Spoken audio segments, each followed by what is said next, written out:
warahmatullahi wabarakatuh. Izin bertanya Buya terkait masalah riba.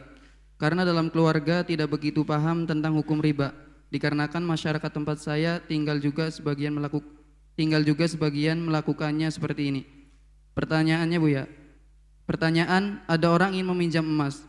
Orang punya emas mengatakan kepada orang yang ingin meminjam, ini saya pinjamkan emas, akan tetapi Anda memberi hasil panen padi Anda setiap kali panen.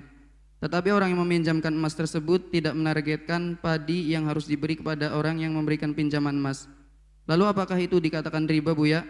Apakah harus kembali lagi kepada akadnya? Mohon penjelasannya Buya, karena saya kurang paham hukum riba menurut Islam. Setiap peminjaman uang emas kayak begitu tuh kepada seseorang, kemudian dia harus dikembalikan dengan utuh, tatanya ada tambahannya, maka itulah riba. Riba pinjaman, riba qarad. Ya betul, itu riba.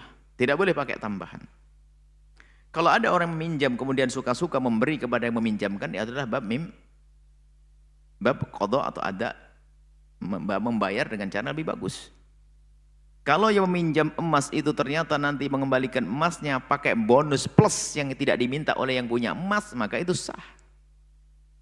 Karena itu memang dianjurkan kalau kita membayar hutang, hendaknya kita kalau bisa melebihkan tanda terima kasih kita. Tetapi kalau kelebihannya itu, tambahannya itu disepakati, maka itu riba. Tidak boleh. Haram hukumnya. Dan harus dibatalkan tambahannya, harus kembali emas saja. Dibatalkan, nggak boleh ada tambahannya. Karena pinjam meminjam itu memang oleh syariat itu kasih. Sayang syariat kita kepada umat itu adalah masalah pinjam meminjam. Sebab pinjam meminjam ini kalau dibuka, Masya Allah, itu ada menjadi ajang cekik mencekik. Sebab orang kalau sudah punya hajat sudah gelap mata. Yang penting dapat duit, masalah kembalikannya nambah, nggak ada masalah. Yang penting anak saya sembuh, yang penting anakku bisa sekolah, yang penting anakku bisa bayar kuliah, yang penting bayar. Sudah gelap. Dan memang orang kalau sudah dalam keadaan punya hajat ini adalah sangat mudah untuk dicekik. Maka Islam melarang memanfaatkan kesempatan dalam kesempitan seseorang. Nggak boleh langsung dipangkas, tidak boleh. Kalau kau minjamkan tidak boleh pakai tambahan. Kalau diizinkan, wah rancuh. Akan tapi yang ada adalah menolong, selesai. Kalau ingin bisnis, babnya beda, bisnis. Untuk mendapatkan keuntungan ada caranya, tapi dalam pinjam meminjam tidak dipangkas oleh syariat. Itu indahnya syariat Nabi SAW. Sebab kalau dibuka, Masya Allah, ada seorang ibu anaknya sakit, yang penting sembuh, nggak punya duit, dipinjami 1 juta, ngembaliin 1.200.000, nggak penting saya dapat duit dulu untuk ngobati anak saya. Gila, dia sudah buta demi cinta kepada anaknya. Akhirnya banyak orang kecekik. Islam mangkas, tidak, nggak boleh. Ada tambahannya. Baik, seperti itu. Karena pinjam uang dikembalikan uang, pinjam emas dikembalikan emas. Berbeda kalau Anda pinjam mobil saya. Dengan catatan setiap panenan kamu bayar ke saya.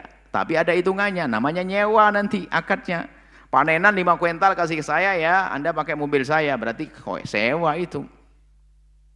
Beda dengan emas dan uang tadi, seperti itu. Hati-hati, riba. Kalau orang melakukan riba, ngajak perang kepada Allah. Perang kok kepada Allah. Na'udzubillah.